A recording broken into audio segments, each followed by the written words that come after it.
మార్బీ అనే ఒక గుజరాత్లో ఒక ప్రాంతంలో ఒక పెద్ద బ్రిడ్జ్ కూలిపోయి 140 మంది చచ్చిపోయినా ఏ ఎన్డీఎస్ఏ బోదు, ఎవడు బోడు, ఏ ఏజెన్సీ బోదు, 140 మంది చావులకు ఫలానావాడు బాధ్యుడు అని ఒక బాధ్యతాయుతమైన ఏ ఏజెన్సీ మాట్లాడదు, కేంద్ర ప్రభుత్వం మాట్లాడదు, గుజరాత్ ప్రభుత్వం మాట్లాడదు. బీహార్లో 4 రోజులకు ఒకసారి ఒక్కొక్క బ్రిడ్జ్ కూలుతున్నా అడిగే నాతుడు లేడు. అదే తెలంగాణలో ఇక్కడ కాంగ్రెస్ ప్రభుత్వం ఉన్నప్పటికీ సుంకిశాల రిటైనింగ్ వాల్ కూలిపోయి 100 కోట్ల నష్టమైన ఎన్డీఎస్ఏ రాదు, ఎవడు రాడు. అట్లాగే ఎస్ఎల్బీసీ టన్నల్ వీళ్ళ అవినీతి కమిషన్ల కక్కుర్తితో అది నిజంగా మళ్ళా తిరిగి రివైవ్ చేసే పరిస్థితి ఉందా లేదా అని కూడా సోయి లేకుండా, కనీసం ఆలోచన లేకుండా, ఇంగిత జ్ఞానం లేకుండా పూర్తి స్థాయిలో కుప్పగూలిపోయి 8 మంది చచ్చిపోయి దగ్గర 100 రోజులు దాటిపోయినా ఇప్పటి వరకు ఉత్తమ కుమార్ రెడ్డి మాట్లాడాడు, రేవంత్ రెడ్డి మాట్లాడాడు, కేంద్ర ప్రభుత్వంలో ఉన్న ఒక్క మంత్రి మాట్లాడాడు, ఎవరు బాధ్యత తీసుకున్న మనిషి లేడు. అట్లాగే వట్టెం పంప్ హౌస్ మునిగిపోయిన ఈ కాంగ్రెస్ ప్రభుత్వం వచ్చిన తర్వాత దాని గురించి మాట్లాడేటోడు లేడు. అట్లాగే పెద్దవాగు ఒకసారి కాదు 2 సార్లు కొట్టుకొని పోయిన ప్రాజెక్టు అడిగేవాడు లేదు. కానీ కాళేశ్వరం విషయంలో మాత్రం హరీష్ రావు గారు, కేసీఆర్ గారు 100 సార్లు చెప్పారు. కాళేశ్వరంలో 100 కంపోనెంట్లు ఉంటే ఒక్క కంపోనెంటు ఒక బ్యారేజ్, అందులో 3 బ్యారేజీలు, 19 రిజర్వాయర్లు, 21 పంప్ హౌజులు, 100 కిలోమీటర్ల సొరంగ మార్గాలు, 1000 కిలోమీటర్ల ప్రవాహ కాలువలు ఉన్నాయి, 100 కంపోనెంట్లు ఉన్నాయి. ఆ 100లో ఒకటి మేడిగడ్డ బ్యారేజు. అందులో మొత్తం 371 పిల్లర్లు ఉంటే 3 బ్యారేజీలు కలిపి 2 పిల్లర్లలో ఒక దగ్గర పగులు వచ్చింది.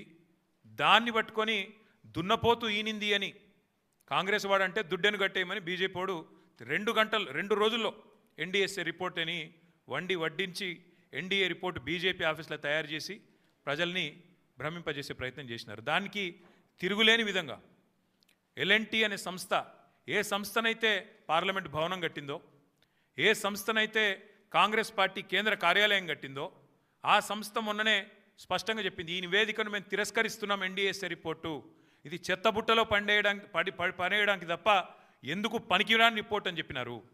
అట్లాగే ఆ సంస్థనే, ఏ సంస్థనైతే నేను అడుగుతున్నా రేవంత్ రెడ్డిని, ఏ సంస్థనైతే మేడిగడ్డ బ్యారేజ్ కట్టిందో ఆ సంస్థ నిజంగానే పనికిరాందైతే మరి కాంగ్రెస్ పార్టీ కార్యాలయం కూడా ఆ సంస్థతో ఎందుకు కట్టించడం నేను అడుగుతా ఉన్నా. కాంగ్రెస్ పార్టీ కార్యాలయం కూడా తెలంగాణకి వెళ్ళిపోయిన మూటలతోనే కట్టిరు, మీరు అందరికి తెలుసు అది. అందుకే మేము అనేది ఒకటే, మార్బీ అనే ఒక గుజరాత్లో ఒక ప్రాంతంలో ఒక పెద్ద బ్రిడ్జ్ కూలిపోయి 140 మంది చచ్చిపోయినా ఏ ఎన్డీఎస్ఏ బోదు, ఎవడు బోడు, ఏ ఏజెన్సీ బోదు, 140 మంది చావులకు ఫలానావాడు బాధ్యుడు అని ఒక బాధ్యతాయుతమైన ఏ ఏజెన్సీ మాట్లాడదు, కేంద్ర ప్రభుత్వం మాట్లాడదు, గుజరాత్ ప్రభుత్వం మాట్లాడదు. బీహార్లో 4 రోజులకు ఒకసారి ఒక్కొక్క బ్రిడ్జ్ కూలుతున్నా అడిగే నాతుడు లేడు. అదే తెలంగాణలో ఇక్కడ కాంగ్రెస్ ప్రభుత్వం ఉన్నప్పటికీ సుంకిశాల రిటైనింగ్ వాల్ కూలిపోయి 100 కోట్ల నష్టమైన ఎన్డీఎస్ఏ రాదు, ఎవడు రాడు. అట్లాగే ఎస్ఎల్బీసీ టన్నల్ వీళ్ళ అవినీతి కమిషన్ల కక్కుర్తితో అది నిజంగా మళ్ళా తిరిగి రివైవ్ చేసే పరిస్థితి ఉందా లేదా అని కూడా సోయి లేకుండా, కనీసం ఆలోచన లేకుండా, ఇంగిత జ్ఞానం లేకుండా పూర్తి స్థాయిలో కుప్పగూలిపోయి 8 మంది చచ్చిపోయి దగ్గర 100 రోజులు దాటిపోయినా ఇప్పటి వరకు ఉత్తమ కుమార్ రెడ్డి మాట్లాడాడు, రేవంత్ రెడ్డి మాట్లాడాడు, కేంద్ర ప్రభుత్వంలో ఉన్న ఒక్క మంత్రి మాట్లాడాడు, ఎవరు బాధ్యత తీసుకున్న మనిషి లేడు. అట్లాగే వట్టెం పంప్ హౌస్ మునిగిపోయిన ఈ కాంగ్రెస్ ప్రభుత్వం వచ్చిన తర్వాత దాని గురించి మాట్లాడేటోడు లేడు. అట్లాగే పెద్దవాగు ఒకసారి కాదు 2 సార్లు కొట్టుకొని పోయిన ప్రాజెక్టు అడిగేవాడు లేదు. కానీ కాళేశ్వరం విషయంలో మాత్రం హరీష్ రావు గారు, కేసీఆర్ గారు 100 సార్లు చెప్పారు.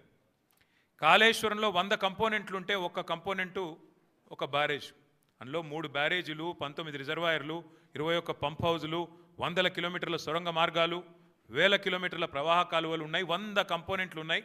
ఆ 100లో ఒకటి మేడిగడ్డ బ్యారేజు. అందులో మొత్తం 371 పిల్లర్లు ఉంటే 3 బ్యారేజీలు కలిపి 2 పిల్లర్లలో ఒక దగ్గర పగులు వచ్చింది. దాన్ని పట్టుకొని దున్నపోతూ ఈనింది అని కాంగ్రెస్ వాడంటే దుడ్డెను కట్టేయమని బీజేపీ వాడు 2 రోజుల్లో ఎన్డీఎస్ఏ రిపోర్ట్ అని వడ్డించి ఎన్డీఏ రిపోర్ట్ బీజేపీ ఆఫీస్లో తయారు చేసి ప్రజల్ని భ్రమింపజేసే ప్రయత్నం చేసినారు. దానికి తిరుగులేని విధంగా ఎల్ఎన్టీ అనే సంస్థ ఏ సంస్థనైతే పార్లమెంట్ భవనం కట్టిందో, ఏ సంస్థనైతే కాంగ్రెస్ పార్టీ కేంద్ర కార్యాలయం కట్టిందో ఆ సంస్థ మొన్ననే స్పష్టంగా చెప్పింది, ఈ నివేదికను మేము తిరస్కరిస్తున్నాం, ఎన్డీఎస్ఏ రిపోర్టు ఇది చెత్తబుట్టలో పడేయడానికి తప్ప ఎందుకు